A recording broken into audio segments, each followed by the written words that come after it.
आज हम इस वीडियो में ये जानेंगे कि रासायनिक समीकरण के सीमाओं को कैसे दूर किया जाता है। इसके पहले हम लोग ये पढ़ चुके हैं कि रासायनिक समीकरण का बहुत सारा सीमा था, कमी था। आज इस वीडियो में हम लोग ये जानेंगे कि रासायनिक समीकरण की जो कमी है उसको कैसे दूर किया जाएगा। तो रासायनिक समीकरण में जो भी कमी है उसको यहाँ पॉइंट में नोटिस किया गया है, जिसको हम लोग एक एक करके उदाहरण के साथ समझने का प्रयास करेंगे। तो रासायनिक समीकरण के जो भी कमी है या जो भी सीमा है उसको दूर करने के लिए हम लोग अलग अलग नियमों का प्रयोग करते हैं, जिनको हम लोग एक एक करके उदाहरण वाइज समझने वाले हैं। तो सबसे पहले हम लोग ये जानेंगे कि अभिकारकों और प्रतिफलों के भौतिक अवस्था की जानकारी। रासायनिक समीकरण का जो सीमा था उसमें हम लोग ये पढ़े थे कि रासायनिक समीकरण से अभिक्रिया में जो भी अभिकारक हैं या प्रतिफल हैं उसके भौतिक अवस्था की जानकारी नहीं मिल पाती है। लेकिन आज हम लोग ये जानेंगे कि रासायनिक समीकरण में जो भी अभिकारक हैं या प्रतिफल हैं उनके भौतिक अवस्था की जानकारी कैसे करेंगे। तो इसको भौतिक अवस्था की जानकारी करने के लिए बहुत ही आसान सा तरीका है। अगर किसी अभिक्रिया में कोई भी अभिक्रिया हो उसकी भौतिक अवस्था जानना हो तो आपको पहले भी बताया है कि भौतिक अवस्था पदार्थ के तीन होते हैं, एक होता है ठोस, दूसरा द्रव और तीसरा गैस। तो हम लोग ये जानेंगे कि अगर किसी अभिक्रिया में ठोस पदार्थ मौजूद हो तो ठोस के लिए क्या करेंगे, द्रव मौजूद हो तो द्रव के लिए क्या करेंगे, गैस मौजूद हो तो गैस के लिए क्या करेंगे। तो हम एक उदाहरण के आधार पर समझेंगे कि भौतिक अवस्थाओं की जानकारी रासायनिक समीकरण में कैसे दिया जाता है। इस अभिक्रिया को देख के हम लोग ये नहीं जान पा रहे हैं कि इसमें कौन सा ठोस है, कौन द्रव है और कौन गैस है। लेकिन जब इसके सीमाओं को दूर किया जाएगा, इसके कमियों को दूर किया जाएगा, तो इसके लिए हम लोग क्या करेंगे कि जब भी किसी भी अभिक्रिया में यदि ठोस पदार्थ मौजूद हो तो ठोस के जो भी सूत्र है या संकेत है उसके ठीक आगे पोस्ट में एस लिखा जाता है। ठोस के लिए क्या लिखेंगे, एस लिखेंगे। अगर कोई द्रव मौजूद हो तो द्रव के लिए क्या लिखेंगे, एल लिखेंगे। और कोई गैस मौजूद हो तो उसके लिए जी लिखेंगे। तो पदार्थ के ये तीन भौतिक अवस्था होते हैं, ठोस, द्रव और गैस। इस अभिक्रिया को देख के हम लोग नहीं पता कर सकते हैं कि इसमें कौन ठोस है, कौन द्रव है और कौन गैस है। अब आप सोचेंगे कि ठोस के लिए एस, द्रव के लिए एल और गैस के लिए जी का ही प्रयोग क्यों किया जाता है। तो इसका भी कारण ये समझ लीजिए कि ठोस का इंग्लिश होता है सॉलिड। ठोस का इंग्लिश क्या होता है, सॉलिड। और द्रव का इंग्लिश क्या होता है, लिक्विड। और गैस का इंग्लिश क्या होता है, गैस। तो इसके नाम के आधार पर ही ठोस के लिए एस, द्रव के लिए एल और गैस के लिए जी का प्रयोग किया जाता है, क्योंकि ठोस का इंग्लिश होता है सॉलिड और सॉलिड का पहला अक्षर क्या है, एस है। तो इसलिए ठोस के लिए क्या लिखेंगे, एस लिखेंगे। द्रव का इंग्लिश होता है लिक्विड और लिक्विड का पहला अक्षर एल है, तो इसलिए इसके लिए एल का प्रयोग करेंगे और गैस के लिए जी का प्रयोग करेंगे। तो ये तो एक अभिक्रिया हो गया जिसमें एक कमी दिख रहा है कि ठोस, द्रव और गैस की पहचान नहीं हो पा रही है।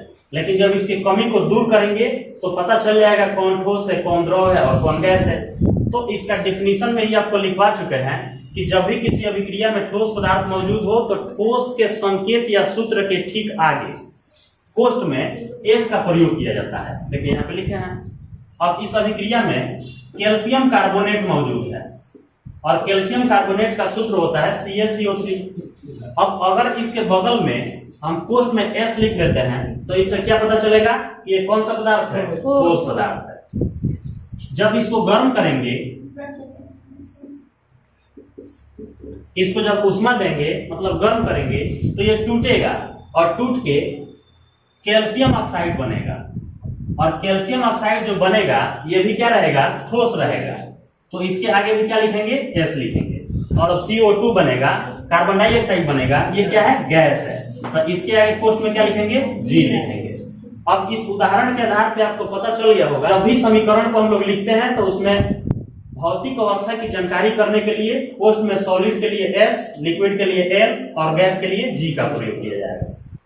आप बताइए, अगर किसी अभिक्रिया में ठोस मौजूद हो तो उसके लिए क्या करेंगे, एस का प्रयोग करेंगे। और द्रव मौजूद हो तो एल का, और गैस मौजूद हो तो जी का।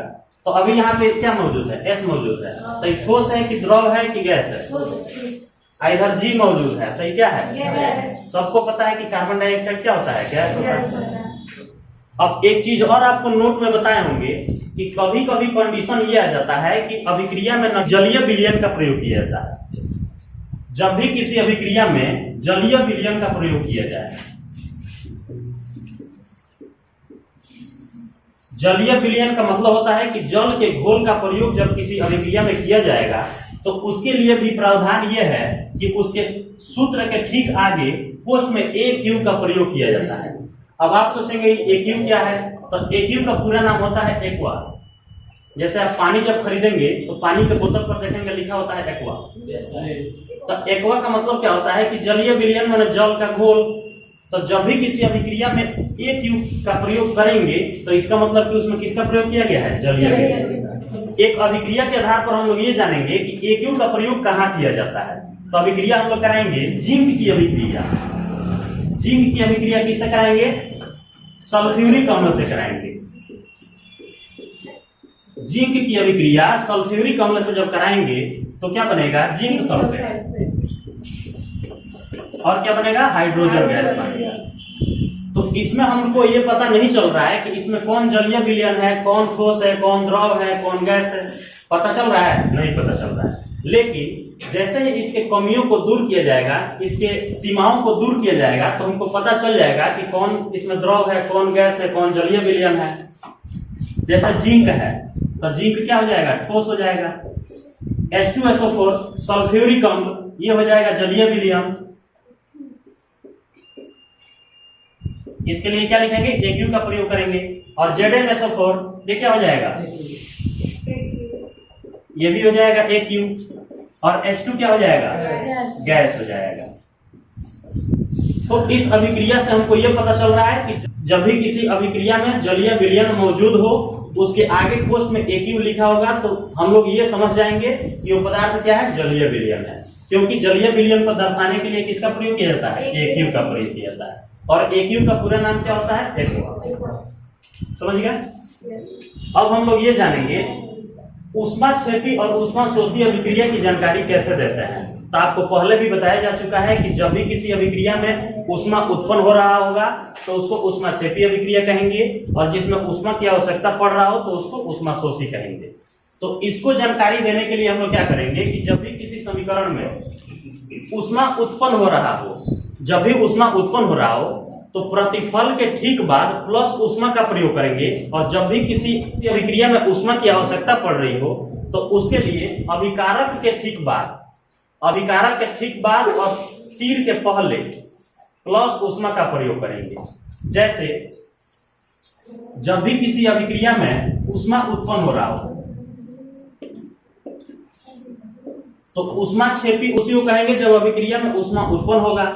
तो उत्पन्न होने के लिए उसका प्रयोग कैसे, तीर चिन्ह के ठीक बाद, ऊष्माक्षेपी अभिक्रिया के तीर चिन्ह के ठीक बाद जो भी प्रतिफल होंगे उस प्रतिफल को लिखेंगे और प्लस में ऊष्मा लिखेंगे।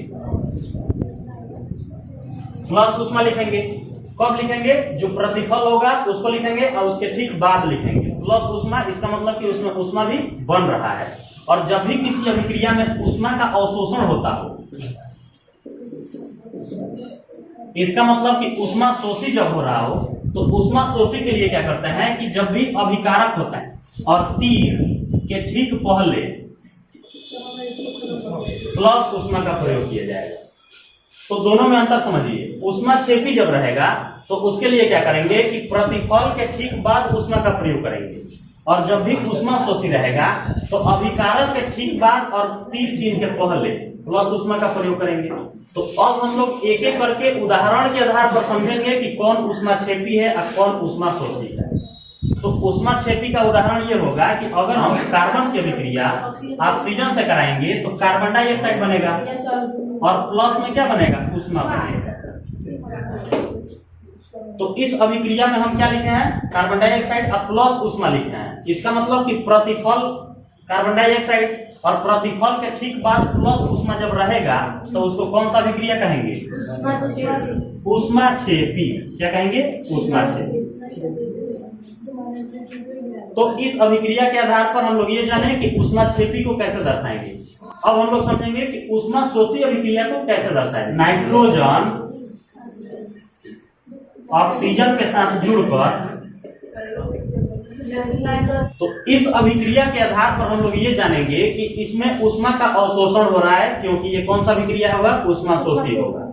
इसमें आप ध्यान से देखेंगे तो ऊपर वाला अभिक्रिया में हम प्रतिफल के ठीक बाद में प्लस ऊष्मा का प्रयोग किए हैं, लेकिन इस अभिक्रिया में अभिकारक के ठीक बाद में प्लस ऊष्मा का प्रयोग किया है। तो जिसमें अभिकारक के ठीक बाद और तीर चिन्ह के पहले ऊष्मा का प्रयोग किया जाएगा उसको कहेंगे ऊष्माशोषी। इसको क्या कहेंगे, ऊष्माशोषी। और जब भी किसी प्रतिफल के ठीक बाद प्लस ऊष्मा का प्रयोग किया जाएगा तो उसको कहेंगे ऊष्माशोषी। तो ऊष्माक्षेपी और ऊष्माशोषी को दर्शाने के लिए प्लस ऊष्मा का प्रयोग किया जाता है। बस उसमें फर्क यही है कि एक तीर चिन्ह के पहले प्रयोग करेंगे और एक तीर चिन्ह के बाद मतलब प्रतिफल के बाद प्रयोग करेंगे। इसमें किसी को कोई दिक्कत, सब लोग समझ गए?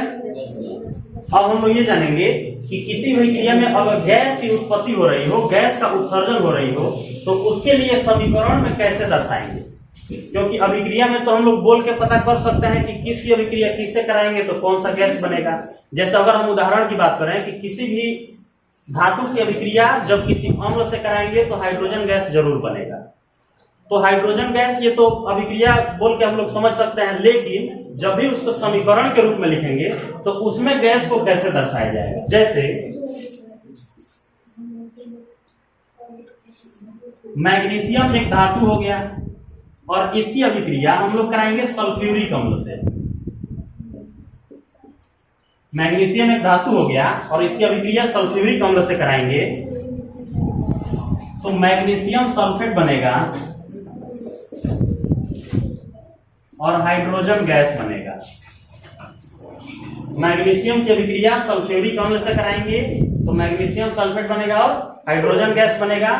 इस अभिक्रिया को देख के हम लोग ये पता नहीं कर पा रहे हैं कि इसमें कौन सा गैस है, तो उसके लिए हम लोग क्या करेंगे कि जो भी गैस होगा उसके सूत्र के ठीक बाद या संकेत के ठीक बाद तीर चिन्ह ऊपर की ओर का प्रयोग किया जाएगा। तीर चिन्ह ऊपर की ओर, इसका मतलब कि तीर चिन्ह जब भी ऊपर की ओर देंगे तो क्या समझ जाना है कि अभिक्रिया में क्या बन रहा है, गैस बन रहा है और गैस कहां जाएगा, ऊपर जाएगा। इसमें देख के पता नहीं चल रहा है कि कौन इसमें गैस है, लेकिन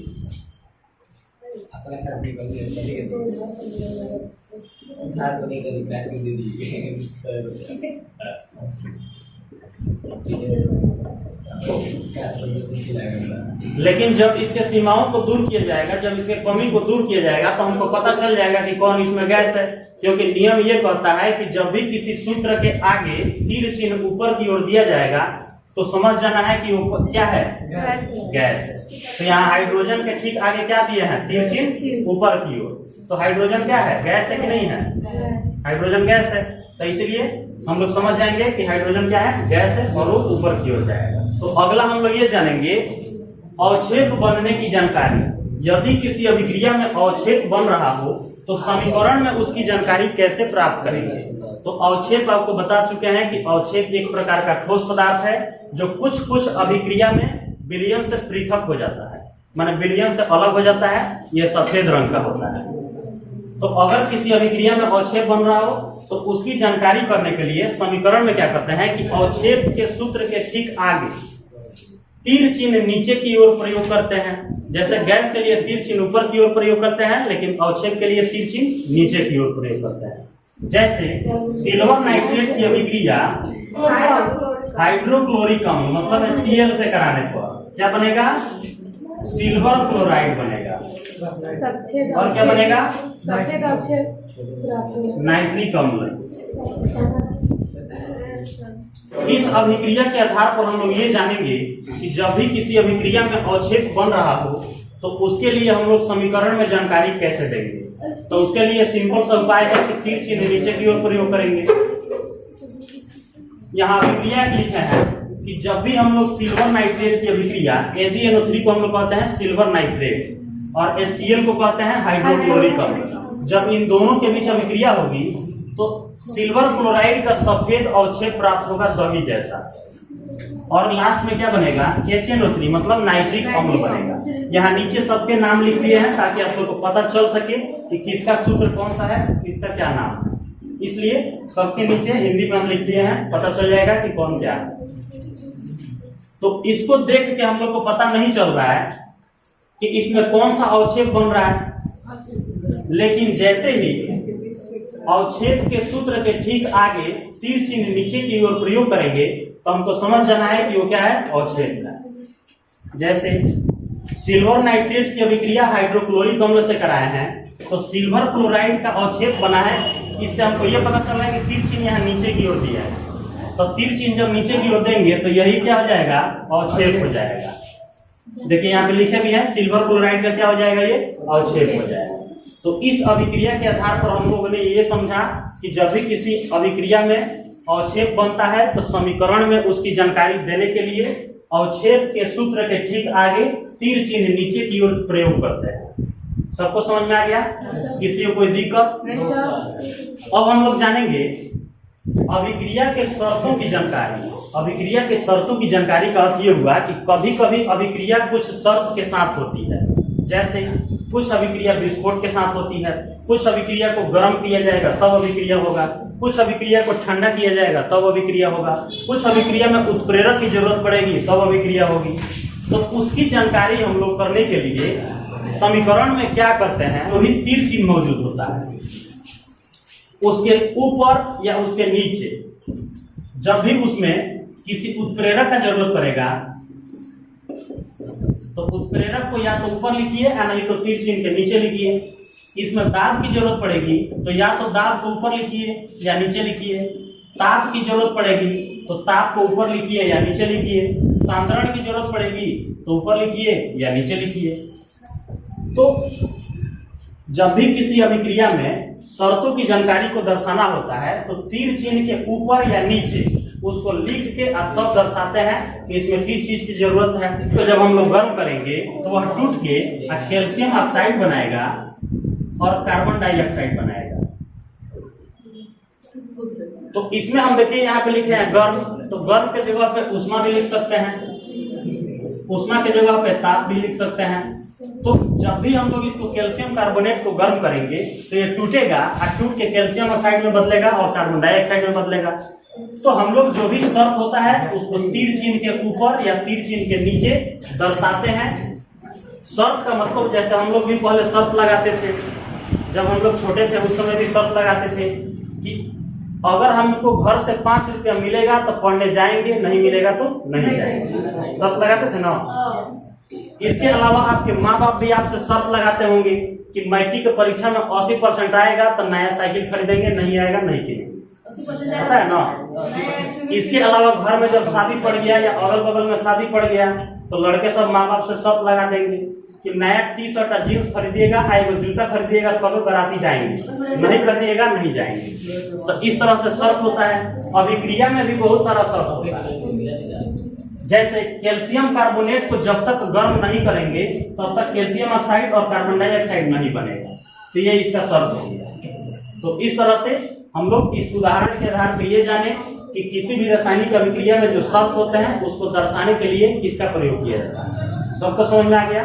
किसी को कोई दिक्कत? अगला हम लोग ये जानेंगे कि अभिक्रिया की उत्क्रमणीयता की जानकारी को कैसे दर्शाएंगे। इसका अर्थ ये हुआ कि कभी कभी कंडीशन ये आ जाता है कि जब दो चीजों को मिलाएंगे तो तीसरा कुछ नया बनेगा और जो नया बनेगा उसको तोड़ेंगे तो फिर पहले वाला दो चीज बन जाएगा।